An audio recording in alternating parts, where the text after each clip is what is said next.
Hello everyone, welcome to the second episode of Product Stories. Our guest for today's episode is Anup Sethumadhavan. He is a senior user experience designer at Zeta and he was previously the design lead at TapChief. He's also a developer turned designer. I'm your host, Kaushik Murli, and you're listening to Product Stories.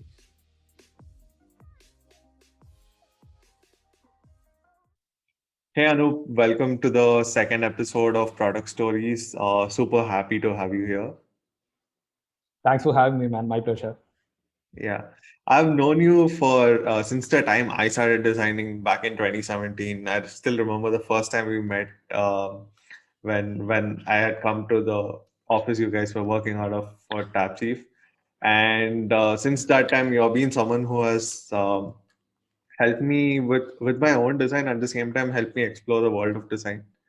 And I felt that, all the knowledge that you have accumulated over so many years, at the same time, all the design experience you have, I would love to bring it in front of our listeners or audience. So yeah, that's the whole reason why, you're here, and you're the very second guest of this podcast. At the same time, I would love it if you can introduce yourself, in your own words. Definitely. So first of all, congrats a lot to you for coming up with this whole concept of product stories. I think it'll be a lot more helpful to people who are just getting started in their design or product careers, for that matter. So, I am a senior product designer right now, working at Zeta, and I'm originally from Kerala, and I did all my schooling back in Kerala itself. And after my schooling, I did my graduation in computer science and engineering at BITS Pilani. And so, as far as my design career is concerned, I started as a design intern at this startup called Advice, which was actually started by a few of my seniors in college itself. So Advice was basically a platform which was offering on-demand one-on-one consultations for students preparing for competitive examinations in India. So that's how I got started in the whole area of UX designing. And so Advice later got acquired by a US based edtech firm called as Hashlearn. And later during the final year of my college life, the same team behind Advice actually came together once again, and this time to build another venture, and that is TapChief. So for the last 4 years, that is from 2016 to 2020, I actually led the design function at TapChief, where I joined as a very first designer and one of the founding team members as well.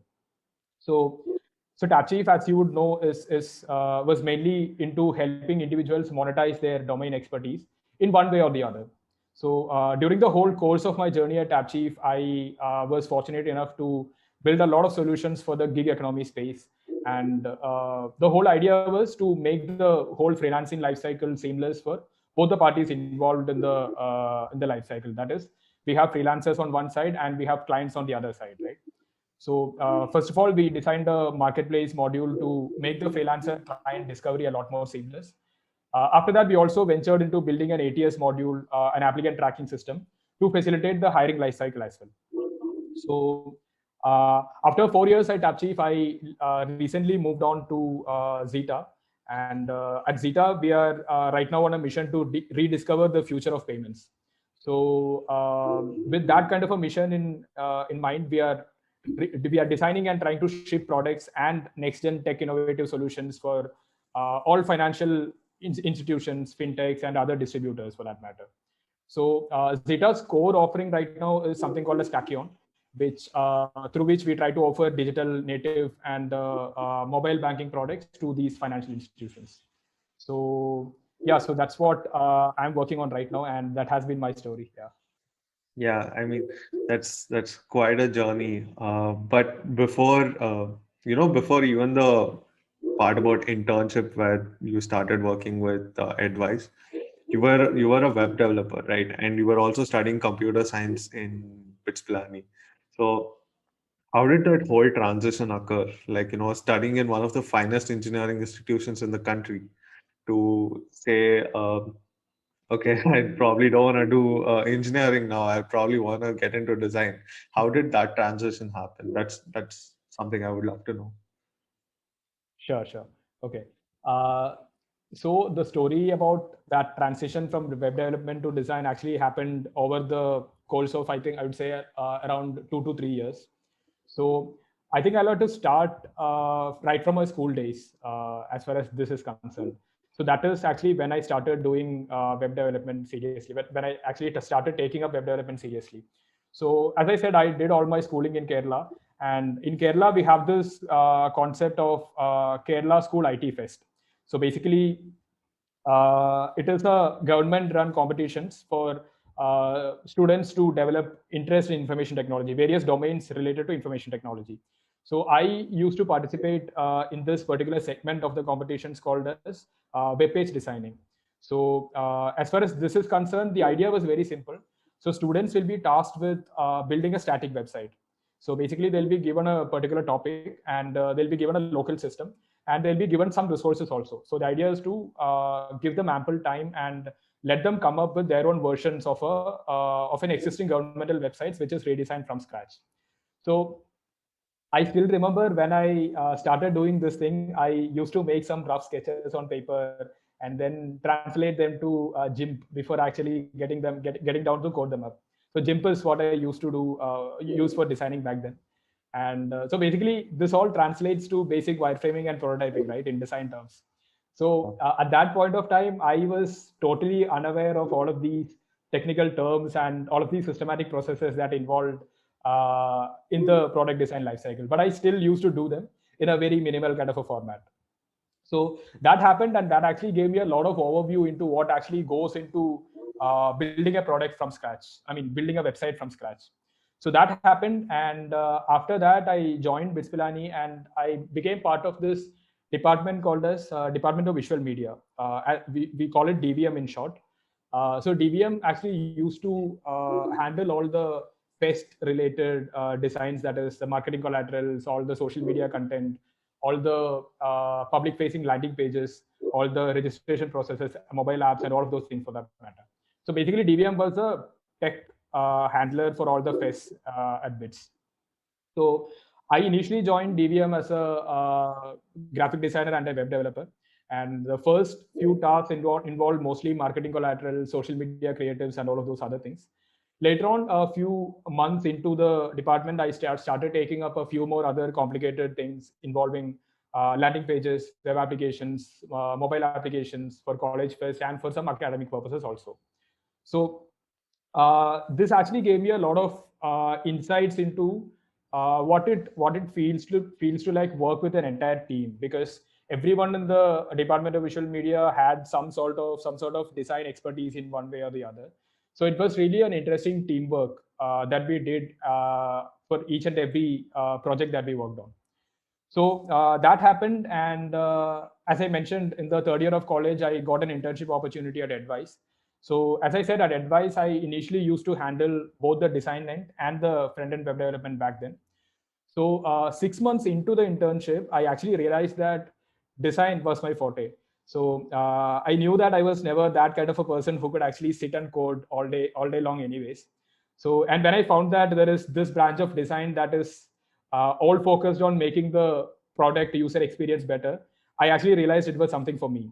And to be frank, I was actually quite lucky to have had an amazing team also, who trusted me with the responsibility of the whole design function, and a few mentors also who kind of actually walked me through the tools and the whole set of processes in the whole product design lifecycle.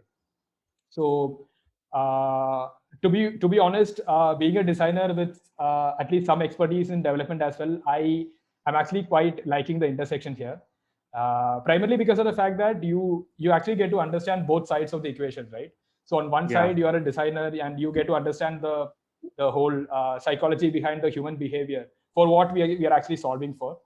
And on the other side, you have understanding of the algorithms that's actually implemented to solve those problems. So having a good enough grasp of both of these entities, I think, is really helpful in my opinion. Yeah, very true. I can completely relate to that as well. Although like I was not primarily I was primarily never a developer. I can relate the you the understanding of the need for having, development knowledge while being a designer, especially as a product designer, because it helps you empathize so much with your engineering team or your development team. Exactly. At the same time, yeah, there's this happened in the first episode of Product Stories as well, where how someone started with designing started really at their college days, where you started designing a poster, or you started designing websites for fests or clubs in college. Right. But I think something what I believe from your story as well, but personally as well, that everyone at some level who end up in an engineering college and who end up becoming a designer usually have that creativity already in them. It's just that engineering probably gives you a lot more freedom to uh, experiment with that. You probably get a lot more opportunities with these fests and clubs to see different sides of you which you probably couldn't have explored before. Which it's probably Exactly. Exactly. similar with respect to writing. It's probably similar with respect to photography, videography, etc. Or Right? creative domains for that matter. Yeah, very true. Um, so I let's rewind back to the whole thing about you starting out in advice and then starting out in Tapchief. Um, so something which you mentioned was that the team really trusted you with the entire design infrastructure of a company. Something I want to talk about is what was it like to be the first designer in a startup? And this was back in 2016 when the design ecosystem in India was not as aware of as it is today. Or Exactly. yeah, so I would love if you could talk a little bit more about Definitely. Definitely.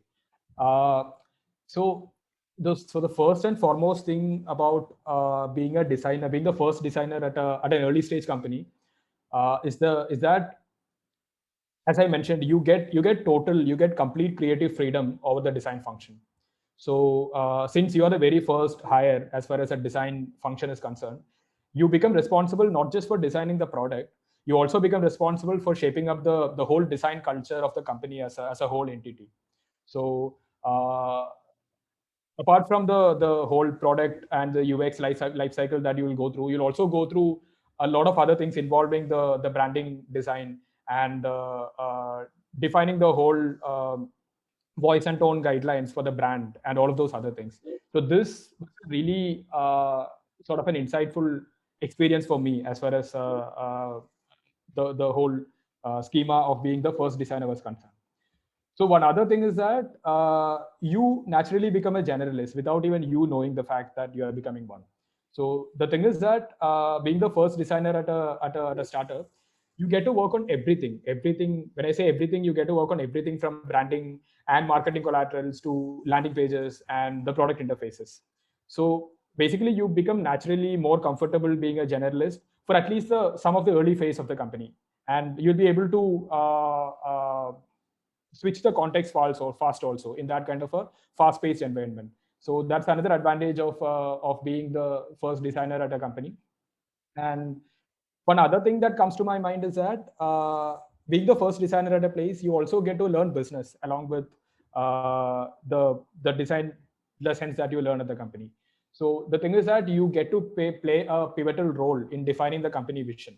So you actually naturally spend a lot of your time on some of the strategy level discussions, the defining the business models, even defining the goals and needs, and you also spend some time pondering how to effectively use design to solve these kind of problems. So that is also there. And one other thing is that you also get to empathize with multiple stakeholders, and you also get to think beyond your certain function. That is, you also get to think beyond UX. So also the one other interesting thing is that you get to weigh all of these business goals and user goals, and you also make sure that all the stakeholders derive value out of the experiences that you design for them. So and obviously one other thing that comes with all of these is that you master speed, because as far as an early phase company is concerned, the product direction will be quite fluid, right? So the thing is that you'll have to switch context at light speed and figuring out all the product market fit, all of those other things. So naturally it comes to you that you will become a master of speed. So that'll happen anyways. And one other thing is that you also get to expand your creative network. This primarily happens because of that. Since you are the only designer at the company, you might often find yourself reaching out to the outside design community to find mentors who has actually been there and done that phase to kind of help you with your creative guidance, the design roadblocks that you're facing, some kind of peer review feedback, and team building as well, right?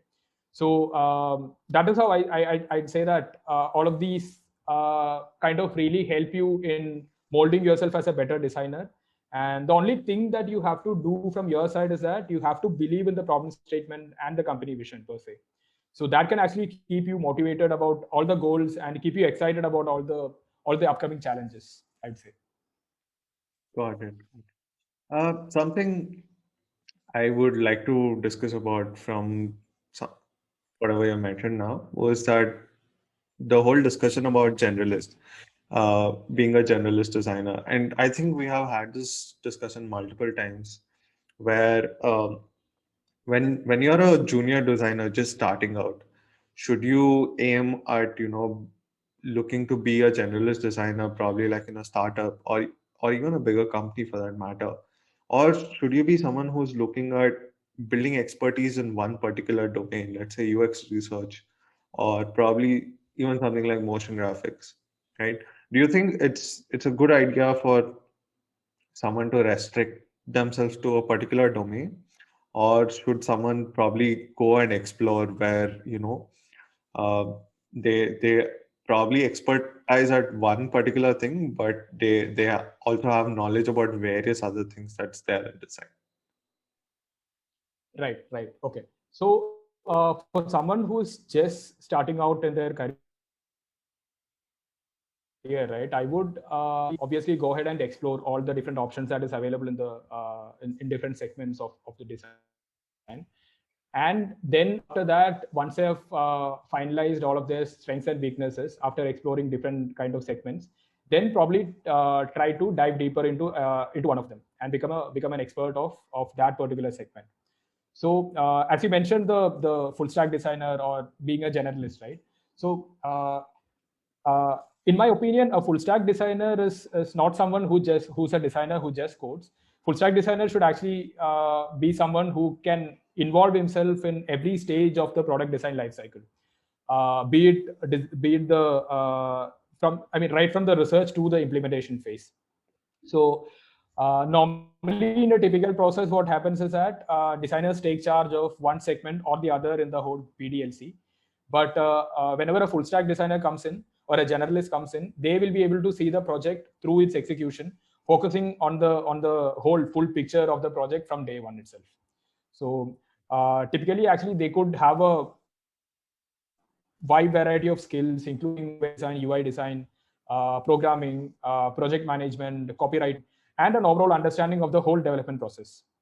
So now coming to your question of how full stack designer becomes useful. For how the skills in full stack design becomes useful for a person. That actually totally depends upon the context, right? So I would say that full stack designer becomes very much useful to you, especially if you're a freelancer.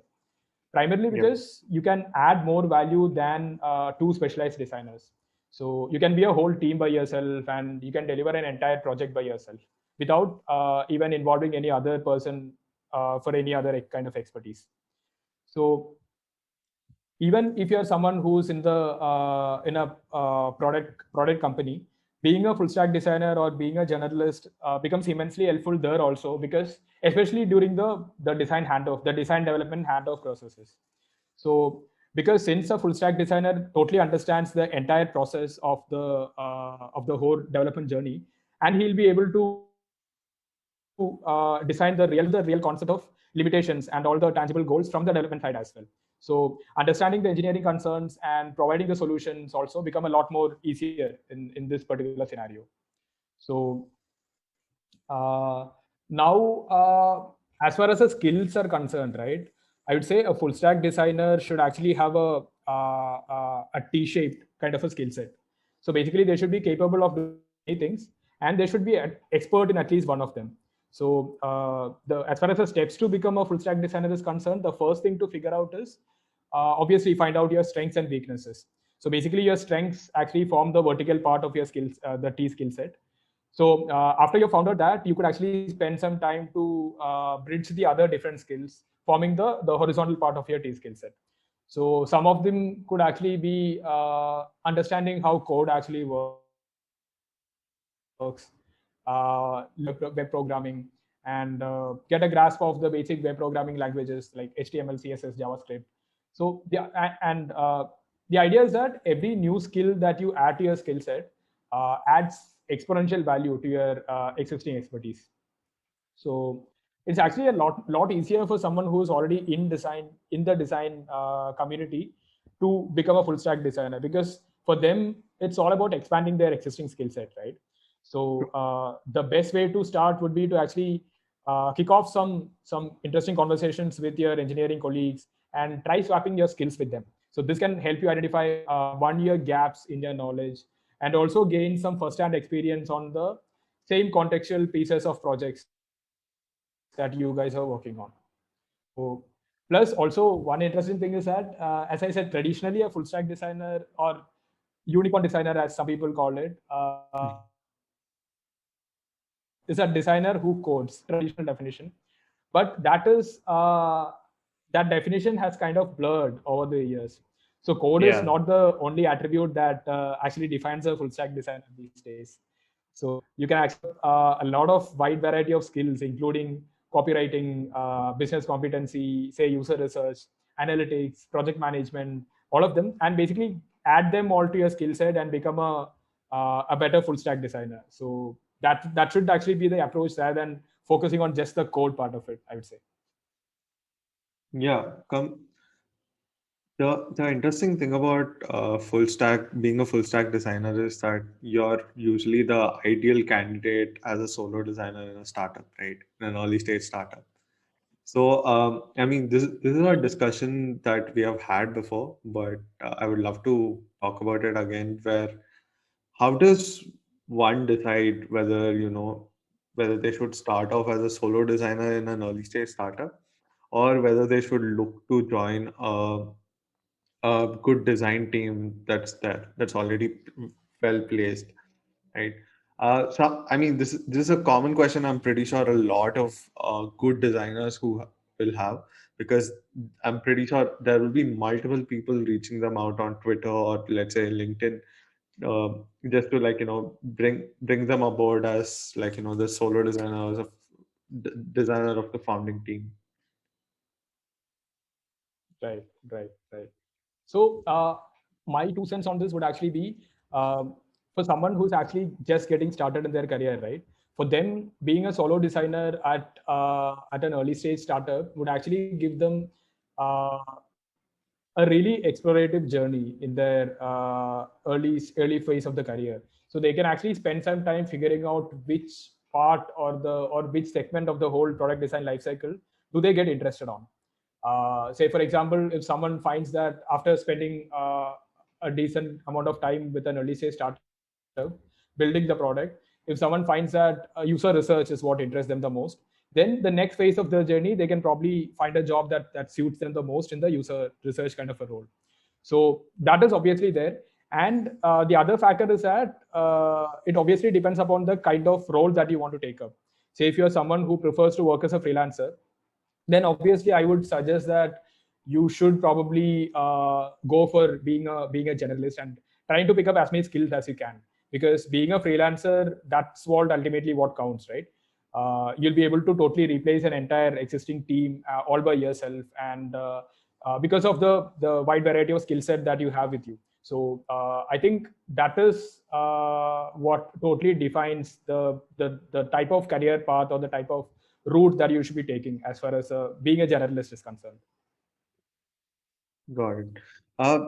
Something more which I would like to talk about on the same topic is that you largely worked as a solo designer throughout your time in TapChief. and now you work with a huge design team at Zeta. So I want to really know what's the difference. What do you feel was different from the first part of your journey to the journey that you're going through right now? Okay. Very relatable question. So basically, since Tapchi started for almost a year and a half, I was the only person in the design team. Like I Yeah. was, you could actually call it a design team of one. I was handling the whole different multiple facets of the design function, from product design to marketing collaterals and social media creators. So on one hand, you could actually say that being a solo designer at an early stage company can in fact mold your career and make you a generalist. At the same time, it actually comes with a few challenges as well, right? So Yeah. the first thing is that you in an isolated place. It becomes really overwhelming when you don't have a support of the or a strong network of designers behind you to kind of back your design decisions or give you some sort of design reviews and stuff like that. So the lack of access to a design specific feedback is one other critical challenge. So one thing that we used to do at TapChief is that we used to involve every stakeholder as possible, since we didn't have a lot of in-house designers to give feedback on certain design decisions. We used to involve stakeholders from multiple other functions so that we can get their different views as well on the same sort of problem statements that we are trying to solve. So one other thing that you might have to do is that of making a trade-off between quality and quantity, because Yeah. specifically because you run under very stringent timelines at during the early phases of the product market fit, and you might not really have a lots of hands-on on the deck also, right? So making this sort of a compromise or a trade-off between the quality and quantity is also something that you have to anticipate, being the early designer. So being the sole designer at a company. And so as far as the transition from TapChief to Zeta was concerned, it has been huge for me, especially in terms of the team size, right? So Zeta right now has around 30 members strong design team working on just product design alone. So so the interesting thing is that working with a team, you have really a constant flow of creative ideas coming in, because two heads are always better than one. So Yeah. you have a constant flow of ideas coming in, and the other fact is that design reviews actually become a cakewalk with a whole big team working with you. So because the access to peer feedback is not a concern anymore for you, and you're all surrounded by designers who have the just the same project context as you do. So you don't really have to spend a lot of time onboarding them to the project and then getting them to do the review, because since they have the same context as you do, they can actually get onboarded very fastly, and they can give you peer feedback, and they'll be very useful to you as well. So so end of the day, it's all about matter of preferences, right, for individuals, and what works best for your employees. So for me personally, I think I have to admit that I prefer working with a team rather than being a solo designer. So that's my take on it. Definitely. Something which you mentioned about how when you were at TapTeef, since you were a solo designer, you involved a lot of other people from different domains to Right, right. for the design review, for feedback, and etc. Right? So this would definitely involve a lot of synergy between probably, let's say, bringing the development team on the same page, bringing the product team on the same page. So uh, Totally, yeah. yeah, so I would, I mean, it would be great if you talk a little bit more about that, because if probably there's someone who's today working as a solo designer and listening to this podcast episode, it can definitely help them. Got it. Okay. uh I think so synergizing with the engineering and the product teams. I think this is one place where being a generalist or being a full stack person has actually helped me a lot. Because whenever I was interacting with the product and the engineering teams, I could actually speak their own language. Whenever I'm conveying my Yeah, ideas, whenever I'm conveying my agreements and my disagreements with them, I could speak their language so that my conversation with them would actually be more effective than if I was than what I would do if I was speaking a sole designer's language. So plus for an engineer it becomes incredibly reassuring to know that the designer who's sitting on the other side understands the technology that he is working on. So that's also a very advantageous position to be in. So as far as I remember, one interesting thing that we have always done at TapChief, and something that we do at Zeta also, is that of looping in or pulling our engineers early on in the process. So basically, we try to set up design review sessions with engineers as well. So alongside the product manager review sessions, we also try to set up the engineer review sessions as well. So how this helped us is that it helped us set clear expectations, and also gave the engineers some ample time to kind of prepare themselves and start the basic scaffolding of the code even before the designs reach them. So the fact is that when developers feel like they contributed to the design process, they naturally put more care when they're implementing their designs. So that is a really interesting kind of a place to be in. Plus, I think oh yeah, one other interesting thing is that the importance of building and scaling a component library, right? So that's really important, and in this context, it becomes all the more important. So Yeah. so as far as designers are concerned, it helps us significantly to spend less time designing the components and focus more on the actual user experience part. It becomes incredibly useful to the engineers also, because they can actually focus more of their time on building the business logic and defining the algorithms, rather than actually building and refining these components again and again. So this also helped us a lot in kind of making sure all the developers, all the product managers, and all the designers are always on the same page as far as the product development was concerned. Yeah, definitely.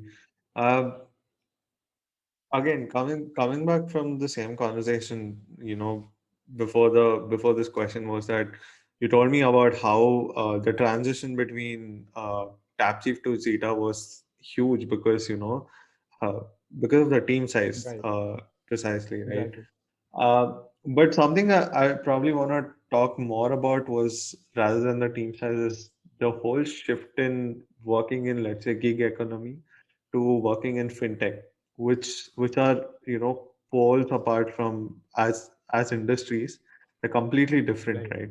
So yeah, that's something I would want to know, because as designers, it plays a huge role in what industry we work on.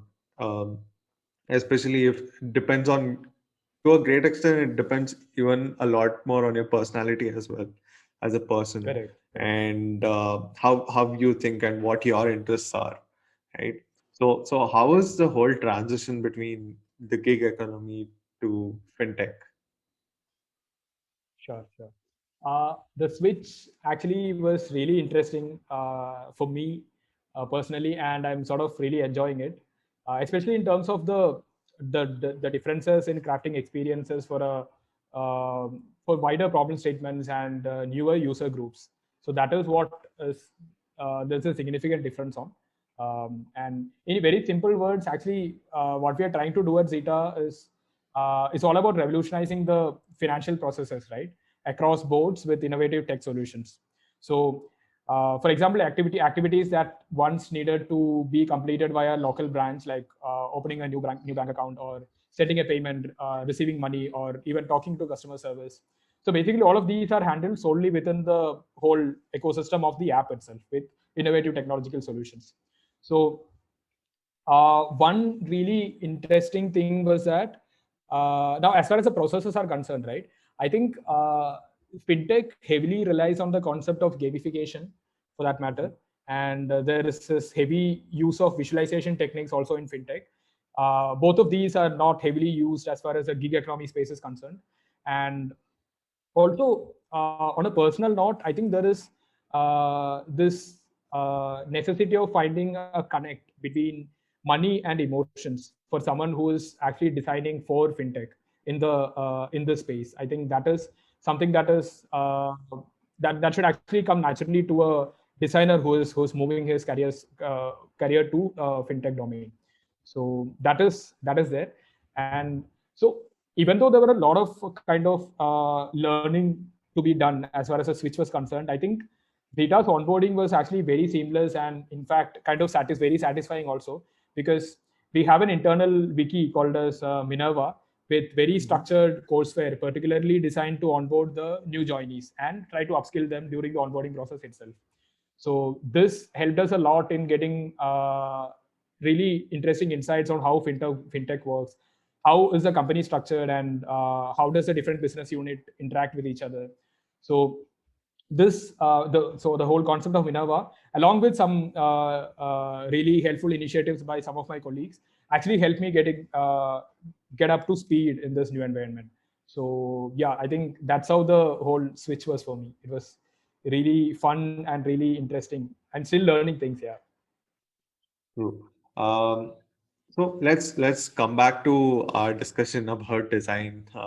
I mean, fintech is a space that I would love to talk more about, but I think let's come back to design and where we left our conversation back. So another Sure. question which I wanted to ask you was that this is a question which I want to be answered for myself is that when you're a junior designer, let's say one of the biggest milestones for you as a junior designer is joining a good company, right? That's the first milestone which you look at. But once you join this company, there are so many things or so many activities which you need to start doing as a designer to position yourself to be an exceptional senior product designer or probably a design manager at some point, right? Right. So I want to know more about what are these things that junior designers should start doing, and Okay. what are probably more things that we as junior designers should start exploring in order to become better designers first. So I think as far as a junior designer is concerned, upskilling the your existing skill set is very important. So that being said, stepping foot into some adjacent functional domains becomes all the more significant because, say, if you're a UX designer, learning a lesson or two about some of the product management skill sets really comes in handy for you. So so the thing is that you need to grow your skills in breadth as well as in depth. So while depthening comes mostly through the practice part, broadening the skill set is mostly about collaboration or even getting the right mentorship. So getting the mentorship is very critical. So something that has me personally was that I was part of this non-profit design-based organization. So there is this organization called Kerala Designers Collaborative that I'm part of. So these kind of non-profit organizations actually, for me personally, it gave me a lot of opportunity to kind of understand and discuss how designers across different industries work. So basically, the kind of processes they adopt and the kind of problems they try to solve. Since all of these people are coming together under a single umbrella, the kind of learning opportunities you have is like immense. So working with people outside your office space or even your close networks, so that itself is a huge opportunity to kind of learn and adapt yourself as a into a better designer than being just a junior designer. Yeah.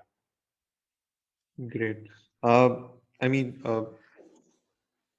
as you spoke about the non-profit organization you worked with, I think it would be great if you probably talk a little bit more about that and how the whole process happened. And at the same time, I'm pretty sure you met some really good designers as well there. So a little bit more about that, a little context about that would be great.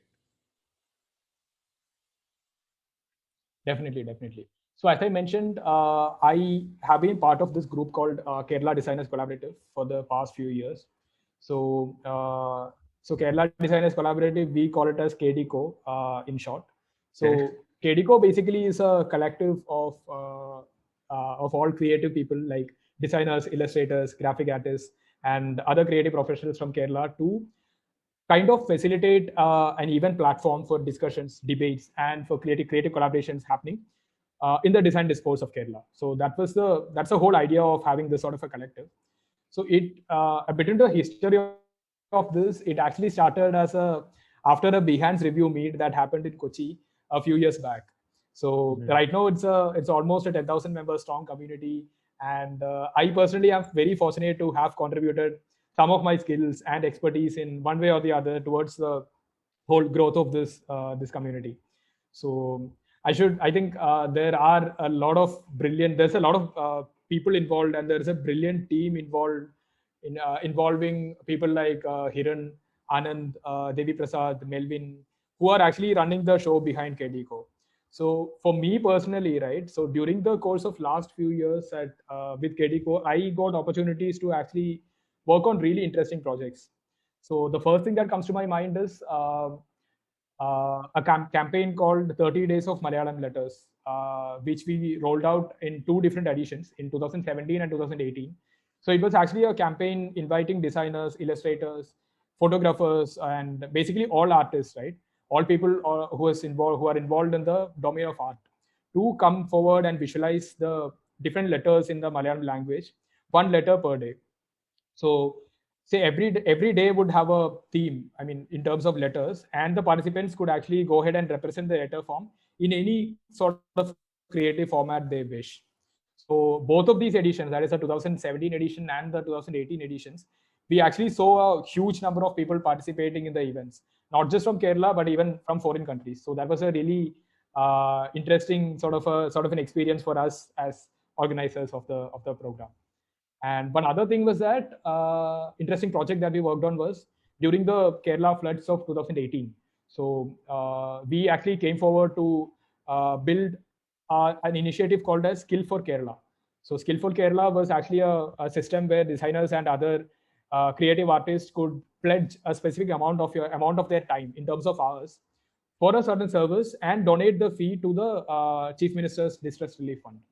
So basically what we did was we facilitated a discovery platform where people could actually pledge their time, and clients who choose to work with these designers can actually come to the platform and make the payment directly to the Chief Minister's Distress Relief Fund and send the certificate of acknowledgement to the person concerned. And then the work could be taken up offline, and after the work is done, the amount could be transferred accordingly. So this is an interesting initiative that all of us came together to build during the whole flood season, and I think it actually uh, helped us make some sort of an impact in terms of what we can actually do for the community, right? Not just the design community, but the wider community in that aspect.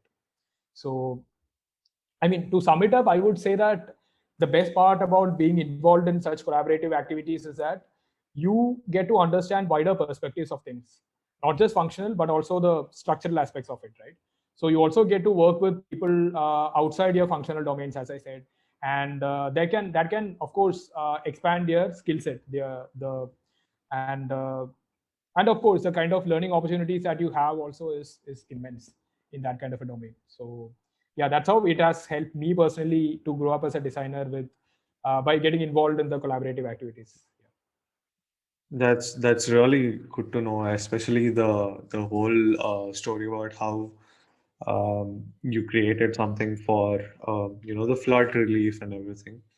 That's really nice, and I think as designers we should start looking more towards creating a lot more impact towards the smaller groups of society around us. Uh, Correct. Beyond our day-to-day activities as a designer in a company or an agency, etc., right? Exactly, because So I've ultimately that actually, is what matters. yep. I think that Because that plays a huge role in how you shape yourself as a designer. At the same time, the level of satisfaction you also get from your work. exactly the point. Yeah. Yeah, correct. Great. So I've actually reached the end of my questions. So the next thing is I usually end all my uh, podcast episodes with a rapid fire question, 5 rapid fire Oh questions. wow. So Okay. so we can start when you're ready. Sure, sure. Okay. So the first question is your favorite designer. I think Lou Brobelski. Okay. So Um, primarily because of the fact that the mobile first guidelines and the mobile first book that he has come out with, I think it has really helped not just me but a lot of designers to kind of make a paradigm shift in the way they think. So basically, when you think mobile first, it's all different, right? Compared to the web-based architecture that you are taught of. So I think that with this kind of a paradigm shift, I think he has been able to make a lot of influence, not just in terms of the work that he does, but in terms of the work that other people also do, as far as designers are concerned. So yeah, it would be him for me. Great. Second question, Dribble or Behance? Uh, I think Behance, primarily because of the fact that on Behance you um, get to like sort of explain your work in more detail. Because I think a design should not just be eye candy, right? A design becomes all the more important when the designer spends enough time to kind of walk the users or walk the audience through the kind of design process that they've come up with. So I think Dribble right now lacks in that kind of a feature set, whereas Behance is particularly made for that kind of a thing. Plus, yeah, that's it. So I would say Behance over Dribble. Great. Okay, third question, favorite design book? I think Don't Make Me Think would be the favorite design book. Great. Fourth question, code or no code? No code any day. For some reason, I thought you would pick code. For some reason, I thought you would pick code. Not really, no, because see, I have actually been there and done that phase, and I actually know what it takes to become a coder, and how much pain one has to go through to actually make a website up, for that matter. So I don't really want the entire user community to kind of suffer because they have to go through an entire complicated sort of life cycle to make their products come live or make their visions come live. So it would be no code any day. Yeah, I think it's not difficult, even with respect to code, it's not that it's difficult to get a website up or something, but rather it's difficult to do the whole thing about website right.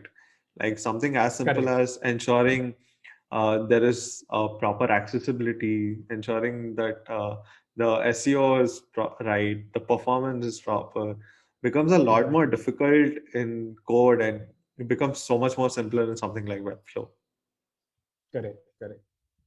Because you Right. have a comprehensive platform where all these different things are automatically taken care of, right? Rather than you going ahead and finding third-party solutions to plug in each of these core modules individually. You have a comprehensive solution, and that's obviously more better than going with a modular kind of an approach. Definitely. So the last question, one thing you wish you knew as a designer when you were just starting out. Okay. I think it would be to be more observant, I guess, because so basically one thing that all designers should ultimately have, what I think, is that the quality of empathy, the being able to empathize with all of them, right? Not just your users, but all the stakeholders involved in the design process.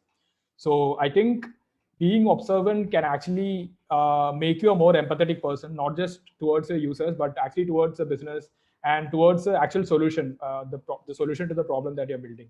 So I think being observant, if I were more observant when I was just starting out, I could have been a better designer, I guess. Yeah. I guess we all learn through our own experiences at the end of the day. Exactly. Right. Great, man. Thank you so much. This has been a great episode, and it has been a very insightful episode, to be honest. At the same time, there was a very diverse discussion of topics that we went through. Correct. I had an amazing time talking to you, discussing about all the all the aspects of design, the fintech world, the gig economy, working as a solo Right. designer and working in a design team. So yeah, it Correct. was a great experience for me, and I hope you enjoyed it as well. I'm pretty sure the listeners will have a lot to take back from this episode. Yeah, yeah, my pleasure, man. I mean, I totally enjoy the conversation. It has been quite long also since we caught up. So yeah, I think it has been really insightful for me also, and yeah, really enjoyed it. Yeah. Thank you so much, Anup. Thanks a lot for having me, man. Thank you so much for tuning in. Make sure you like, share, and subscribe to Product Stories for more such episodes.